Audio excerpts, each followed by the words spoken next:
Right. Hey guys, today we're going to be doing some applications of these quadratics, specifically gravity. So quadratic functions, which graph as these parabolas, have several useful properties and places they can be applied, and gravity is one of the more common ones. It turns out that when you throw an object or drop an object, I think most people kind of know this intuitively. Say you threw a ball in the air. The ball doesn't follow a circular path. Okay? It's not going to be like a semicircle or a half circle. It follows a parabolic path where, like, say you throw it up, it goes up and then it slows down and then it starts falling faster and faster and faster. So parabolas are the best way to model gravity. So here's a scenario where we're going to drop an object. Let's make it a ball. Let's drop a ball from a height of 100 feet. We're going to find the height of the ball over time. Okay, so here's the function that models the height of the ball over time. X is going to stand for time in seconds, and y, or the output f of x, is going to be the height in feet. So we have a function where our input is time and our output is height. And this function has a rule. It actually has an equation, negative 16x squared plus 100. This negative 16, that's actually how fast gravity pulls objects towards the Earth if you're on Earth. It actually changes if you're like on the moon or on Mars or something. But this means that every second, the ball is falling 16 feet per second faster. So like at 0 seconds, the ball's moving 0 miles or 0 feet per second. It's not going anywhere. It hasn't been dropped yet. At 1 second, it's going to be going 16 feet per second. And at 2 seconds, it's going to be going 64 feet per second. Every second, it gets going faster and faster and faster because gravity pulls things at an accelerating rate. And you know this when you jump off a diving board, you fall faster and faster until you splash. All right, let's get going. We're going to graph this equation. I'm going to write it again. Y equals negative 16x squared plus 100. And I'm going to do the same thing for this parabola that I've done for all the other ones. I'm going to start by finding the axis of symmetry. To do that, we calculate negative b over 2a, which is negative 0 over negative 32. Okay, the b value right now is 0. I should have kind of listed that to begin with.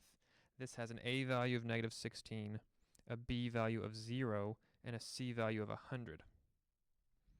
So if I do negative b over 2a, that's negative 0 over 2 times negative 16, which is 0 over negative 32, which is still 0. So this graph has a line of symmetry at x equals 0.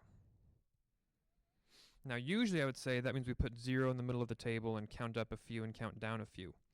But in this case, doing that doesn't really make sense because we're not going to be going back in time. See, since x represents time, we're not going to have negative time in this scenario. So putting the AOS in the middle for this problem doesn't actually make sense. So I'm going to have 0, 1, 2, 3, 4. And I think even 3 is probably going to be too high. Like my guess is I'm going to change these values just a little bit. But let's calculate some points. If I do f of 0, I get out 100. Because 0 squared is 0 times 16 is 0 plus 100 is 100. We plug in 0, we get out 100. That's going to be the starting height of this ball, right? The ball started from a height of 100 feet, so it makes sense that at 0 time, when time hasn't started yet, we haven't dropped the ball yet, the ball's 100 feet high. If I plug in a 1 for x, it becomes negative 16 times 1 squared plus 100, which is negative 16 plus 100, which is 84. So after 1 second, at 1 second, the ball is 84 feet high. If I plug in a 2, that becomes negative 16 times 2 squared plus 100. Well, 2 squared is 4, so it's negative 16 times 4. And then 16 times 4 is 64. So it's going to be at 36 feet. So you can see it's fallen a lot faster. In 1 second, it went 16 feet. In 2 seconds, it went 48 feet. So its speed is increasing. It's covering more distance in the same time. Then if I plug in 3, I'm going to get a negative number, right? If I do f of 3, that becomes negative 16 times 3 squared plus 100, which is negative 16 times 9 plus 100. Negative 16 times 9 is 144. And having the point 3, negative 44 here doesn't really make sense, because remember, this is our height, right? The y column is our height, so this would be a ball inside the earth. Like, there are scenarios where saying it's going down makes sense, like maybe we're underwater, or maybe we're just at a part where we can like go below sea level for whatever reason. But in this case, it's not going to be digging into the ground. So plugging in a value of 3 isn't actually going to be a whole lot of help for us. And 4 is definitely not going to be a lot of help. It's going to be a very negative number. So I'm not going to plug in 3 and 4 for x. I'm glad I plugged in 3, because now I know that 3 is not going to work. But I am actually going to spread this out a little bit. I always want to have 5 points when I do these parabolas. So what I'm going to do instead, is plug in some halves. I'll plug in a half, and I'll plug in 1. Okay, so I'm also going to do 0.5 and 1.5. So if I do f of 0.5, I'm going to be less good at calculating this in my head. You know, for the most part, I've been doing this in my head. I think I can do this one also. Let's see. 0.5 squared is 0.25. It's a quarter. So it's negative 16 times a quarter. So that becomes a quarter of negative 16 is negative 4. So this becomes 96. The ball didn't fall very far in the first half a second. F of 1.5, 1.5 squared is 2.25. I'm going to show you in a second how to do this in your calculator, just so you know. 2.25 times negative 16, 32 and a quarter, so 36. So I'm getting 64 again. No, we haven't had 64 yet. That makes sense.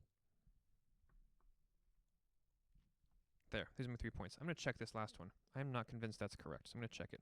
Here, so you can do this on your calculator. Your calculator might not look like mine. You're probably just using like your iPhone or your iPad right now for your calculator. It's best if you can use an actual calculator or even use the app Desmos. If you're doing this on your calculator, and I'm doing this problem right here, right? I'm going to do this right down here. If you're doing that in your calculator, type 2.2 or 1.5 first. So I'm actually doing this. I'm doing 1.5 squared plus 100, because I'm doing f of 1.5.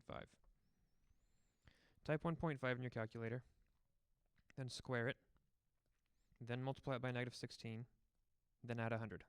It was 64, I was right. Follow those steps in order. I just did the order of operations. I did the exponents, then the multiply, then the addition. Right? Exponent, multiply, addition. So we got 64. Okay, I need to graph these points. The highest point I have is 100, so I have to make sure that I can count to 100. I think if I count by tens,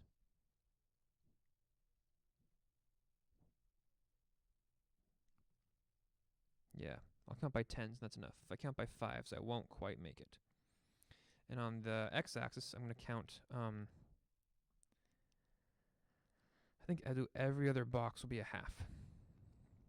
So basically, here's a half, here's 1, here's 1.5, here's 2, here's 2.5, here's 3. My x-axis is seconds, my y-axis is feet.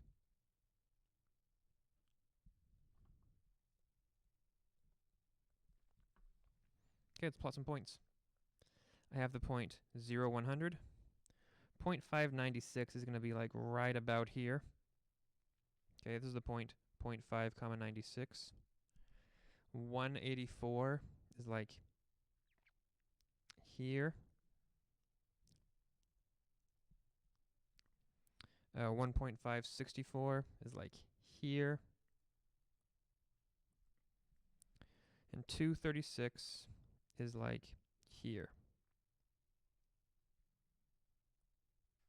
I should probably be doing 2.5 also. That's enough. We'll call it good at that. So my curve is doing something like this.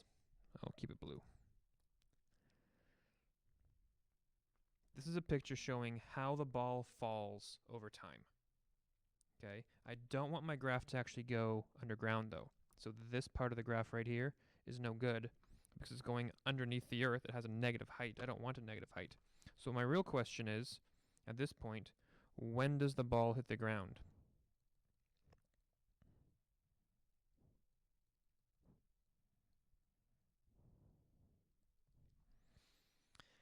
To find this, I have to find the roots. Okay, so I'm going to take my equation. The equation was y equals negative 16x squared plus 100. And I'm going to take the height and set the height equal to 0. If you're hitting the ground, you're 0 feet high. Your height is 0. So I'm going to take my height and set it equal to 0. Then I'm going to solve with the square root. So my first step is to subtract 100 from both sides. And that gives me negative 100 equals negative 16x squared. Then my second step is to divide both sides by negative 16. And 100 divided by negative 16 is going to be some kind of messy number. So I'm doing negative 100 divided by negative 16, which is 6.25. And then I'm going to square root both sides. So I'm going to square root 6.25.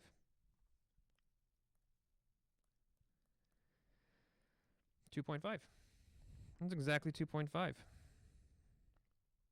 Now remember, when you square root, there's a plus or minus. So we get plus or minus 2.5. I don't care about the negative 1. We're not going to go back in time. So I just care about the positive 1. The ball hits the ground at 2.5 seconds. So I now know that I actually have the point 2.50 right here. And now I can draw this curve a little better. Boom. This curve shows the height of the ball over time. Okay, the height of the ball over time. Now, just so you know, the ball could be falling straight down, and the graph would still look like this. This isn't showing height over distance, right? The x-axis isn't distance right now. The x-axis is time. So it's showing how, as time moves forward, how the ball falls down. Okay, as time moves forward, how the ball falls down. So there's a couple things that happened here. We still found the AOS, negative b over 2a. In this case, that was just 0, though, so that's nice. We plugged in a few points, and we made sure to not go negative. And we found the root. We found the root by plugging in 0 for our height, and then solving with square rooting both sides after doing some arithmetic. That'll be the process we'll follow for all of these. Now, I'm not going to go through this whole one, because I don't want to spend the whole time on it.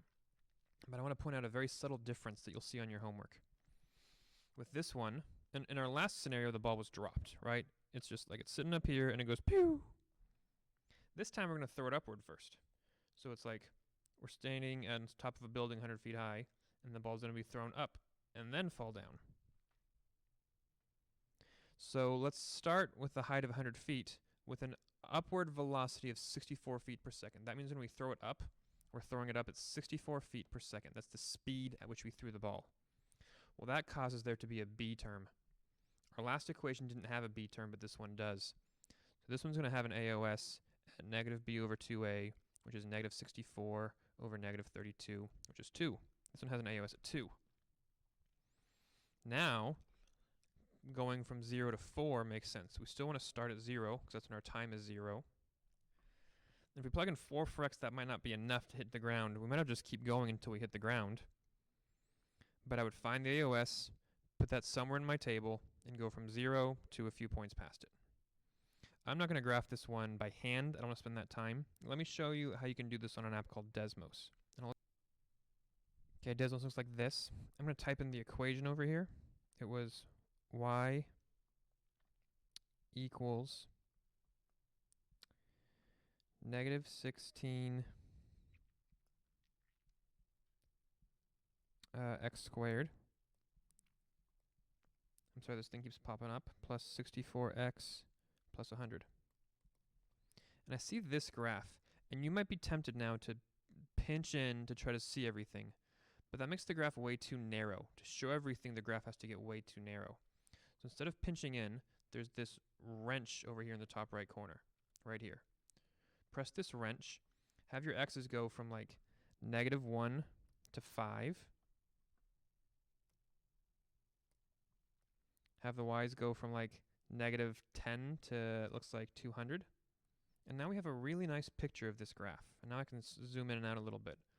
And Desmos is nice. I can just tap it, and it'll show me the highest point the ball reaches. And it'll show me the y-intercept, and it'll show me the root.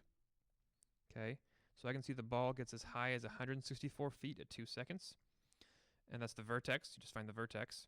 The starting point was 0, 100, and it hits the ground at 5.202 seconds. Pretty great stuff. So like I said, we'll do that in class a little bit together.